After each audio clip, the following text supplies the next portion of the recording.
Ha, seri qo'ying, men telefonni ko'tarmaysan. Tushda sen mashinadan, tushda gap bor senda. He, Jambuloy, buncha vajohating yomon seni. Ataylab telefoningni ko'tarmayapman. 20 kundan beri jonimga tegib ketding. Bir kun qarasa PlayStation, bir kun qarasa Counter, bir kun qarasa bilyard. Seni oilang bormi o'zi? Ota-onang bormi? Gapir. Nimaga jim turibsan? Haqiqatni bilmoqchimisan? Eshit unda. Men Mahliyo bilan 2021-yil tanishganman. 4 yil sevishdik, uni jonimdan ortiq yaxshi ko'rardim. Lekin oxirida nima bo'ldi? U onamga yoqmadi. Men nima qildim? Bir soniya ham kurashmadim. Chunki menga maslahat berish kerak bo'lgan odamlar qanaqa maslahat berdi, bilasanmi? Onangga qarshi chiqma. Har qanday qizga ko'nikib ketasan, to'ydan keyin o'rganib ketasan deyishdi.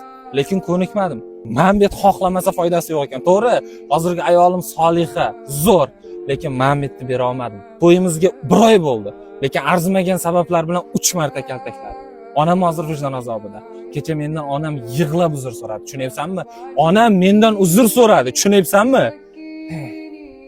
Buni sen qayerdan ham tushunasan? Sen o'zing xohlagan qizga uylangan, o'zing sevgan qizga uylangan bo'lsang, uzr vaqtingda olgan bo'lsan. Boshqa To'xta Jamshid. To'xta.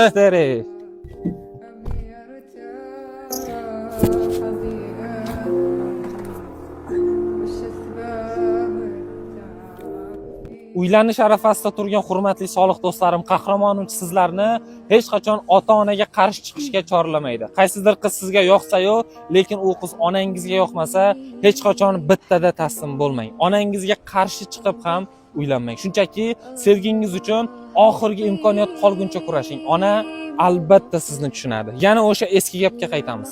Baxtli bo'lmoqchimisan? Tanlashganiga emas, tanlaganingga uylan. Omadingni bersin.